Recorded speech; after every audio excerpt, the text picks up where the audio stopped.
자, 이제 두 번째 시간입니다. 차별금지라고 되어 있는데요. 이 차별금지는 수용자는 합리적인 이유 없이 성별, 종교, 장애, 나이, 사회적 신분, 출신 지역, 출신 국가, 출신 민족, 용모, 신체 조건, 병력, 혼인 여부, 정치적 의견 및 성적 지향이 동성애 얘기하는 거예요.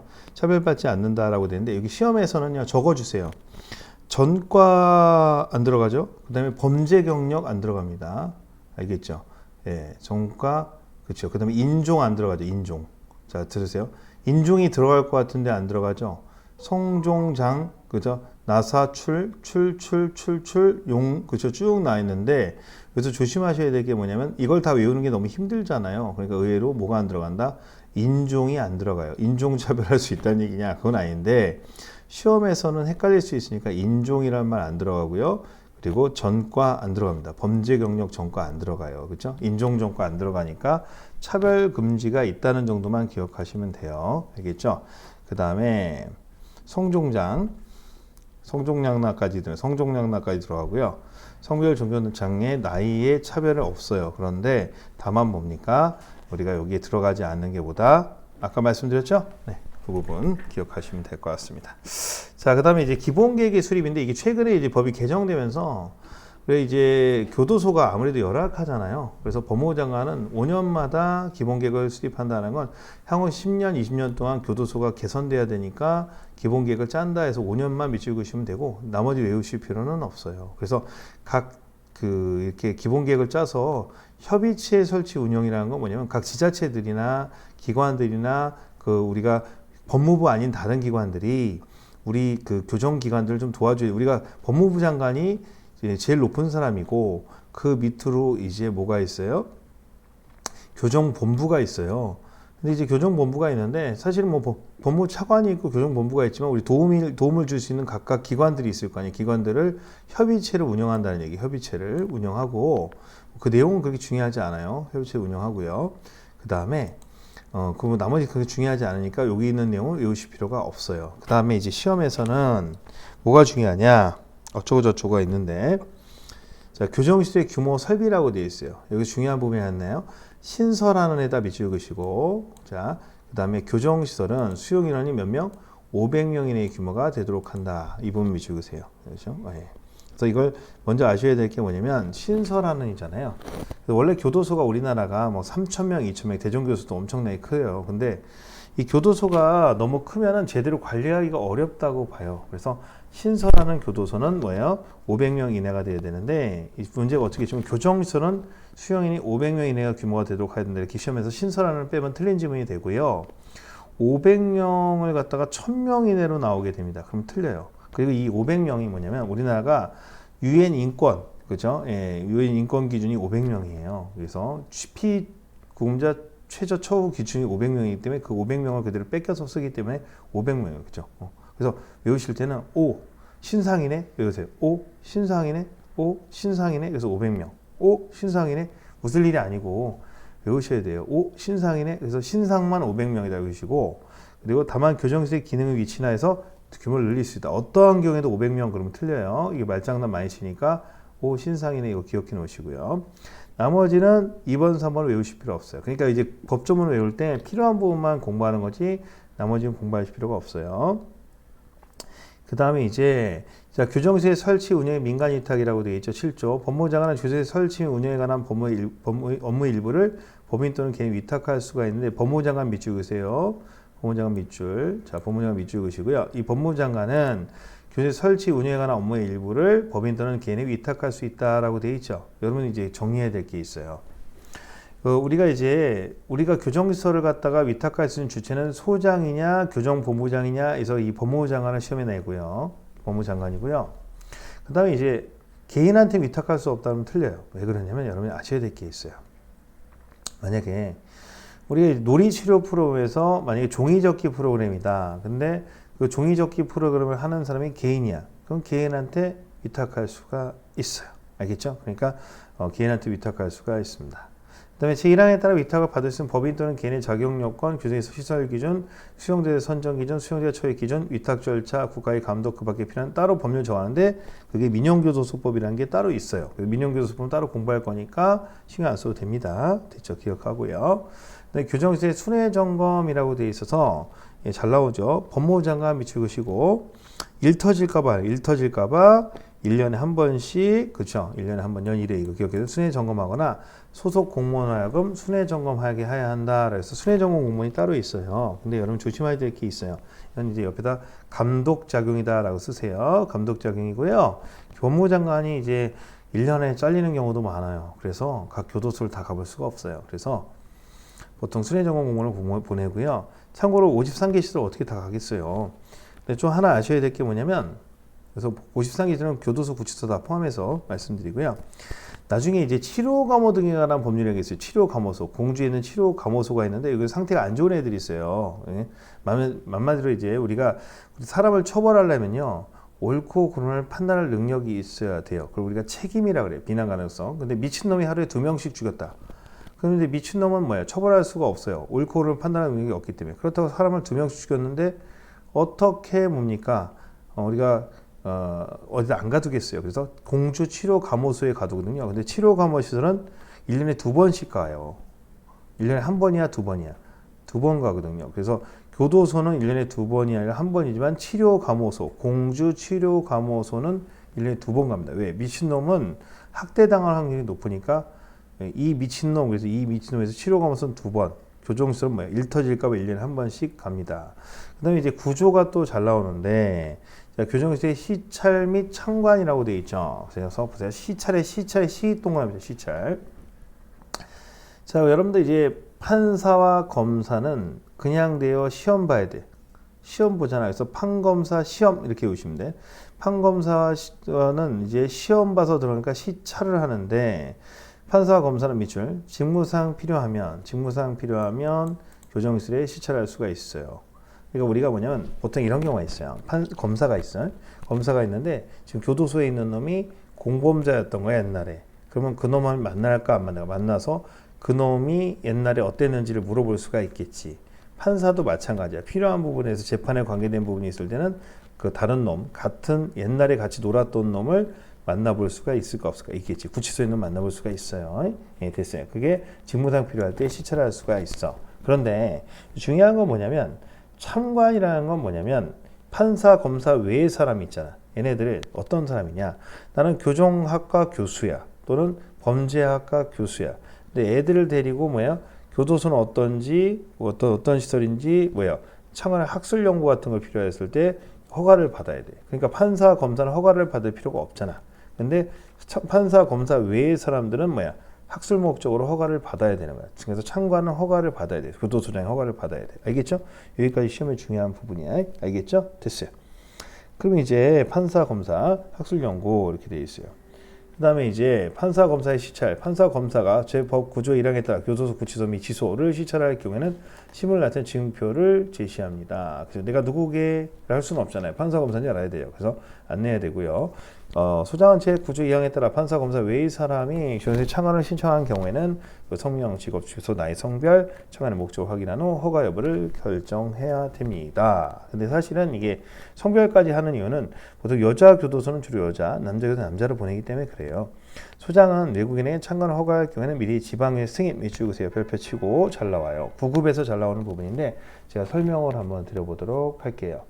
자, 우리가 일반적으로 봤을 때 이런 경우가 있어요. 자, 마이클이라는 미국 교수가 있어요. 우리나라의 교환 교수로 왔죠. 근데 이제 우리나라의 교정시설이 궁금한 거예요. 미국하고 어떤지는. 그래서 참관을 할 때 미국 교도소와 한국 교정시설의 비교라는 논문을 쓰고 싶어요 라고 한단 말이에요. 그러면 근데 외국인 같은 경우에는 또 외교 문제가 발생할 수도 있으니까 지방교정의 승인을 받고 소장이 허락하는 거예요. 그러니까 소장이 허가를 안 한다는 게 아니라 서울 지방교정청의 승인을 받아야 되는데, 여러분 아셔야 될 거는 지방에서 허가를 받는 게 아니라 승인이라는 건 사전 승인을 받는다는 얘기야. 근데 이게 옛날에는 뭐가 있냐면 법무부 장관의 승인이었어요. 근데 법무부 장관의 승인이 지방교정청장의 승인을 바뀌었어요.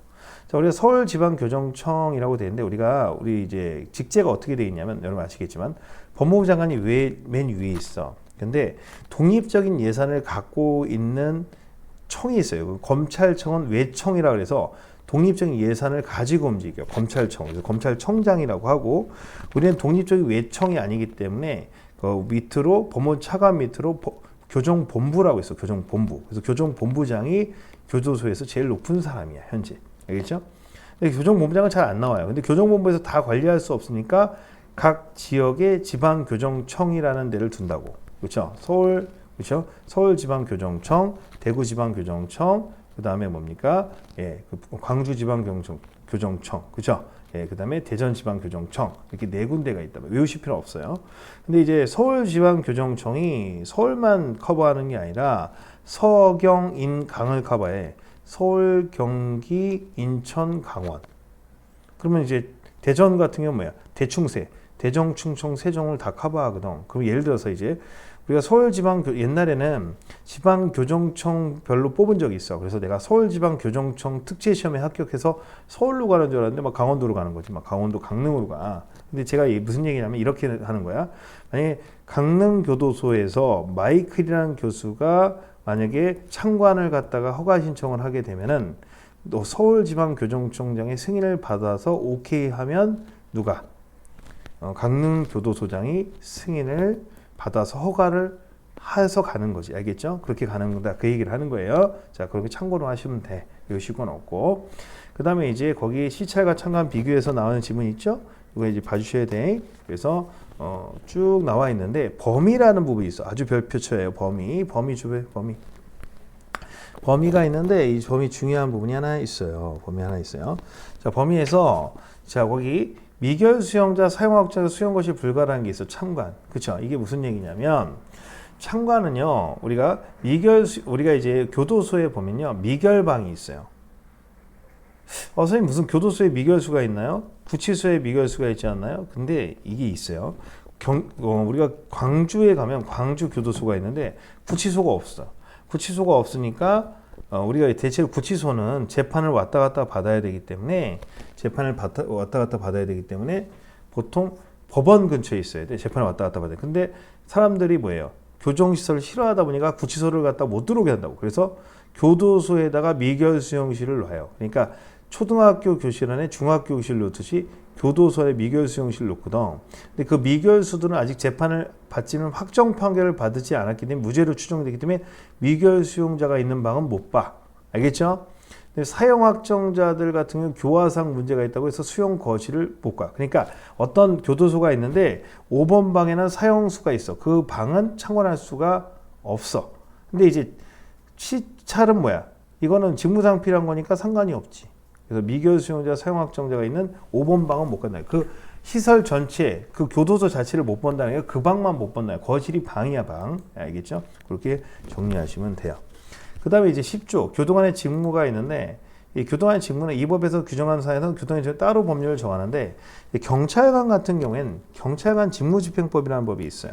뭐라고? 경직법이 있는데, 교도관은 아직 교도관 직무규칙이 없어. 그래서 교도관 직무규칙이라는 규칙이 있어요. 그래서 이거는 보통 어디에 많이 나오냐면 7급에 한번 가끔 나오고 그 다음에 형집행법에 있는 내용을 구체화시킨 거라고 하면 돼요. 그래서 직무규칙인데 이거는 다 외우실 필요는 없고 필요한 부분은 나중에 문제풀이할 때 몇 가지만 찝어서 보면 되고 법령 강의할 때 일부 이제 물론 법령 강의 전체에서는 직무규칙도 설명합니다. 그렇지만 일단 우리가 9급에서는 일반적으로 9급 공부하실 분들은 나중에 결론적으로 요점만 딱 나중에 핵심 체크해서 공부하시면 돼요. 알겠죠? 네, 됐습니다.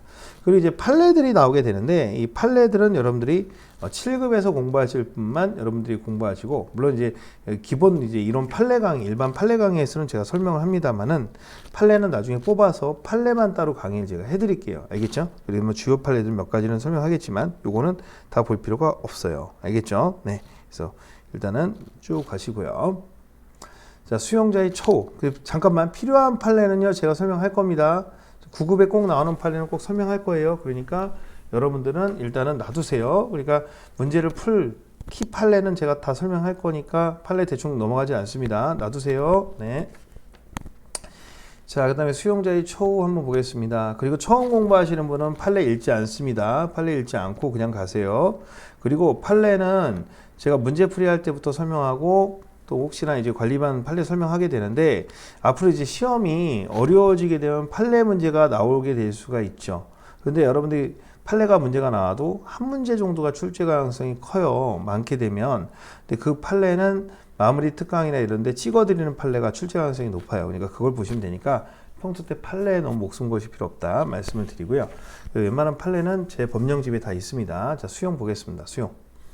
자, 수용자는 이제 구분 수용인데요. 이거는 이제 우리 반편성 하듯이 목욕탕 갈 때 남자 목욕탕, 여자 목욕탕 있듯이 나누는 거야. 자, 19세 이상은 수용자는 교도소로 가고요. 수형자, 받을 수, 형을 받은 거야. 그러니까 확정 판결을 받은 거지. 19세 미만의 수용자는 소년교도소로 가는 거지. 미결 수용자는 구치소로 간다는 거야. 그럼 이제 그 구치소에 대한 이야기를 제가 한번 해볼게요. 자, 보자. 19세 미만부터 한번 보자. 미만 수용자는 소년교도소인데 소년교도소에 대한 이야기를 할게. 어떤 학생이 지금 질문하더라고. 야, 그럼 소년교도소니까 소녀교도소는 없습니까? 이렇게 질문하시는 분이 있는데 한번 제가 한번 심심하니까 한번 이렇게 한번 해볼까요? 예, 강조 표시. 자, 노란색으로. 소년교도소. 예. 소년교도소는 소녀교도소 이런 게 아니라 그냥 여기서 소년이라는 건 그냥 19세 미만의 남자, 여자를 다 얘기를 하는 거예요. 자, 이야기를 한번 해볼게요. 제가. 우리가 이제 14세 미만은요, 교도소에 안 가요. 그래서 14세 미만은 형사 미성년이기 때문에 절대로 교도소에 안 가고 14세 이상부터 보통 형사처벌을 받습니다. 우리나라에서는 법적으로. 근데 이제 14세가 된 애가 뭐 강간이나 또는 뭐 살인했다 이렇게 되면 뒤에 설명했지만 그러면 이런 아이들은 이제 교도소에 가야 되는데 보통 이제 김천 소년 교도소를 갑니다. 물론 김천이 아닌 다른 교도소로 갈 수 있지만 근데 우리가 김천 소년 교도소로 가요. 그래서 얘가 19세가 되면은 이제 더 이상 소년 교도소에 있을 수 없으니까 뭐 다른 성인 교도소로 이감됩니다. 즉 1번 쪽으로 가겠죠. 1번 쪽으로 가요. 1번 쪽으로 가는데 이게 보통 어떤 김천 소년 교도소는 대체적으로 이 자리가 보통 이제 이감될 만한 그 부분이 그죠? 크게 뭐 문제가 되는 부분이 없어요. 그래갖고 얘네 같은 경우에는 이제 22세까지를 여기서 사는 경우가 있어요. 김천에서 22세까지. 그러니까 19, 20, 21, 22. 그러니까 대학 4년 다닐 정도 수준까지 방송통신대 다닐 때까지 있다가 23세에 가는 경우가 있어요. 그러니까 꼭 19세 미만만 김천에 있는 게 아니라 20세, 21세, 22세까지. 왜냐면 김천이 좀 여유가 있거든요. 장소가. 그래서 성인교도소보다는 덜 빡세기 때문에 그래서 김천 소년교도소에 22세까지 있도록 법이 되어 있어요. 있을 수 있도록. 꼭 있어야 되는 건 아니고. 보통 이제 처음에 이제 내가 20살에 죄를 지면 김천에 있는 건 아니지. 근데 17, 18에 지면 보통 18, 19, 20, 21, 22까지 김천에 있는 경우가 있죠. 그러니까 근데 일반 교도소에 있는 애들도 있어요. 꼭 김천에 있는. 근데 이제 여자애들 같은 경우에 김천은 남자애들만 있거든요. 그래서 여자애들 같은 경우에는 보통 일반 교도소의 여자실에 있어요. 우리나라에서는 여자 같은 경우에는 교도소가 하나밖에 없어요. 청주 여자 교도소 하나밖에 없거든요. 그래서 일반 교도소의 여자실에다가 넣거나 아니면 청주 여자 교도소에 가게 되죠. 네, 그래서 보통 여자분들이 이제 여자 수강생들이 시험에 합격하면 대부분 다 청주를 가는 이유가 우리의 청주 여자 교도소 하나밖에 없기 때문이에요. 자, 미결 수용자는 구치소에 있죠. 구치소에 있어요. 구치소에 있어요. 구치소. 근데 여러분들이 이제 생각해야 될 게 뭐냐면 실무에서 보세요. 첫 번째 우리가 범죄 혐의가 있으면 이제 피의자야. 그 다음에 공소제공 피고인이 되지. 피고인이 되는데 얘가 1심 판결을 받는 중이야. 그럼 이걸 미결수라고 하거든. 1심 판결에서 징역 3년을 받았다. 근데 이제 6개월 동안 감옥에 있었잖아. 그걸 미결수라고 해. 미결구금이 되는데 미결구금은 본형에 산입되거든. 근데 이제 6개월 받고 이제 얘가 1심에 대해서 별 문제가 없이 받아들이면 보통 가만히 있으면 원심이 확정된다 그래. 그러면 6개월 받고 다른 교도, 뭐 홍성교도소로 이감되면은 앞에 6개월 동안 살았던 기간 더하기, 그렇죠? 남은 2년 6개월을 갖다가 수형자로 사는 거잖아요. 그러면 앞에 미결 수용 기간과 나머지 2년 6개월 기간을 해. 그래서 이걸 전문용어로 미결 구금 기간은 본형에 산입된다고 한다고. 그러니까 결국 총 3년을 살게 되면 우리가 이제 되는 거지. 그런데 우리가 그러니까 군대 훈련소 기간이 실제 뭐예요? 군대 기간에 포함되는 것처럼 그렇게 되는 거지. 근데 만약에 얘가 불구속 재판을 받았다고 치자. 근데 징역 3년을 딱 받아. 그럼 3년을 곰박 그냥 교도소에서 사는 거고 얘가 이제 미결수로 6개월 살다가 재판을 받으면 6개월 갖다가 미결수로 산 거 더하기 이제 교도소에서 2년 6개월을 갖다가 살게 되는 거지. 그러니까 미결 기간은 보정에 선임이 되는 거예요. 알겠죠? 그런데 만약에 미결수로 6개월 살다가 여러분들이 무죄 판결을 받잖아. 그럼 6개월 산 게 억울해 안 억울해? 그러면 재판에서 형사 보상이라는 걸 받아. 그 6개월 동안 살았던 분에서 3천만 원이 4천만 원이고 물어줘. 국가가 미안하다라고 형사 보상. 네가 월급 못 받은 거 물어주게 돼 있는 거야. 그러니까 교도소에 구치소에 집어넣을 때 그러니까 여러분이 구속 재판 받는 경우가 대출 유죄를 받는 이유가 뭐냐면 봐봐 판사 입장에서도 얘한테 나중에 몇 천만 원 물어줄 정도가 되는 경우는 웬만하면 뭐야 안 하고 싶잖아. 그래서 구속 재판 받는 경우가 유죄 판결 받는 경우가 많은 이유가 영장이 발부가 되고 구속이 되는 경우는 혐의가 굉장히 높은 경우가 많아. 왜냐면 그 나중에 이 사람이 형사 보상 해달라고 하면 국가가 생돈 몇 천만 원 물어줘야 되잖아. 알겠죠? 그래서 구속 재판만. 그런데 봐봐 또 만약에 여러분 6개월 갔다가 재판을 받았어요. 그래서 1심 6개월이야. 근데 내가 진짜 억울할 수 있을까 없을까? 있겠지. 그러면 우리나라는 3심제거든. 그래서 항소심이라는 거래. 항소를 갖다 제기한다고. 그러면 1심의 소송에 대해서 항의를 하는 거야. 그 항소를 하잖아. 그러면 교도소로 안 가. 그럼 그 구치소에 계속 있는 거야. 그러면 항소해도 미결이 되는 거야. 그러면 2심까지 또 간다. 2심에서 만약에 징역 또 2년이 그대로 됐단 말이야. 뭐 징역 2년이다 또는 3년이다 그대로 됐어. 그러면 나는 또 그걸 또 억울할 수 있잖아. 그럼 대법원까지 가는 거야. 3심까지 가니까. 그럼 계속 미결로 있는 거야. 그러면 1심에서 6개월 살았지, 2심에서 뭐 한 4개월 살았지 했단 말이야. 뭐 3심에서 또 한 4개월 살았지, 한 1년 6개월 정도 살았다고 치자. 근데 최종적으로 3년이 나왔으면 이제 1년 6개월만 교도소로 가서 살면 되는 거지. 알겠죠? 그러니까 우리가 그 1년 6개월을 구치소에서 사는 거예요. 미결수니까. 확정 판결을 받기 전까지. 그래서 실질적으로 구치소가 좀 편해요. 교도소보다는. 누구에게? 죄수들에게. 그러니까 돈이 있는 사람들은 계속 항소하는 애들도 있겠지. 상소하는. 왜? 구치소에서 편하게 지내려고. 왜? 미결수로 사는 게 더 편하다고 생각하면. 근데 돈이 없는 사람들은 뭐야? 변호사 선임해서 막 계속 재판할 수가 없잖아. 그러니까 원심, 1심 판결에 대해서 그냥 불복하지 않고 이의 제기하지 않고 그냥 받는 거야. 알겠죠? 근데 사형 확정자는 이제 교도소에 있는 놈도 있고 교도소에 없는 놈인데 봐봐요. 우리가 구치소는 미결 수용자잖아. 미결 수용자는 무죄 추정이니까 만약에 일을 할 필요가 없어. 지가 신청해서 일을 하지 않는 이상 일을 안 해. 그러니까 미결수는 신청해서 일을 하지 일을 할 필요가 없어. 근데 대부분 우리나라에서는 이제 교도소 같은 경우에는 대부분 징역이 많아. 그럼 일을 할 거 아니야. 근데 사형수가 일을 하겠대. 일을 하겠다면 구치소는 일이 없잖아. 그러니까 그럼 구치소에 가겠어요? 하면 교도소에 가겠어요? 교도소에 가야겠지. 근데 내가 일을 하기 싫대. 그럼 뭐야? 교도소에 갈 필요 없잖아. 그래서 밑에 보시면 구분 수용이라는 부분이 있을 때 사형소 봐봐요. 교도소 수용 중 사형이 확정된 사람이라고 되어 있죠. 교도소에서 교육 교화 프로그램 신청에 따른 작업을 실시할 필요가 있다. 즉 작업이 있지. 구치소는 봐봐. 구치소 수용 중 사형이 확정된 사람 그리고 교도소에서 교육 교화 프로그램 신청에 따른 작업을 실시할 필요 없다. 자, 외울 때 귀찮으면 이렇게 생각한 거야. 구치소는 작업을 안 하니까 작업 안 하는 놈은 어디? 구치소. 그죠? 그 다음에 뭡니까? 작업하는 놈은 뭐야? 교도소. 이렇게 정리 구별하시는 게 더 편할 수도 있지. 작업 유무로 구별하면 되게 편하게 문제를 풀 수가 있는 거예요. 알겠죠? 예, 왜? 작업하냐 안 하냐로 구별하면 되니까. 됐죠? 그래서 작업 유무로 나눠주면 되는 거야. 작업. 알겠죠? 네, 이렇게 정리하면 되는 거지. 자, 구분 수용의 예외라고 돼 있어. 자, 다음 각 호에 어느 해당할 때는 교도소에 미결 수용자를 수용할 수 있대. 자, 그럼 교도소에 미결 수용자를 수용할 수 있다는 건 뭐야? 교도소에 미결 수용자는 건 뭐예요? 자, 우리 교도소는 확정 판결을 받은 놈인데 수형자가 있는데 미결 수용자인 뭐야? 를 수용할 수 있대. 관할 법원 검찰의 소재 구치소가 없을 때 동안에서 없을 때라는 건 무슨 얘기냐면 이렇게 생각하면 돼. 외울 필요 없어요. 우리나라에는 구치소가 부족해. 왜? 구치소는 계속 재판받으러 왔다 갔다 해야 되는데 우리나라에 구치소가 왜 없냐면 사람들이 싫어하니까.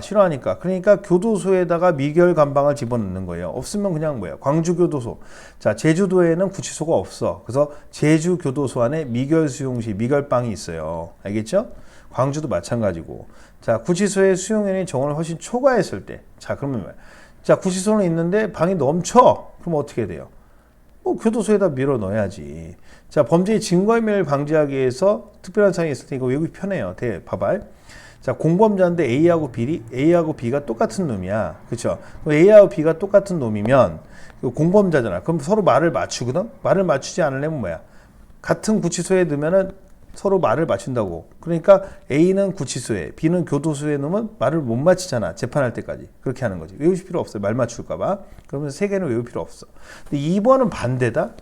자, 취사 등의 작업이 필요하거나, 별표 치세요. 2번은 별표. 취사 등의 작업이 필요하거나, 그죠? 예. 취사에 필요하거나, 작업에서 특별한 사안일 때 구치소의 수용자를 수용할 수 있는데, 자, 이해를 해보자. 여러분들, 이연복 셰프가 감옥에 들어갔어. 극단적으로. 걔 셰프니까 요리를 잘할 거 아니야. 근데 이 사람이 교도소에서 수용자로 징역 7년을 있어. 그 원래 교도소나 구치소의 밥은 누가 아니면 수용자가 하거든. 지네가 밥한단 말이야. 근데 구치소는 재판을 받기 때문에 계속 밥하는 사람이 바뀌어.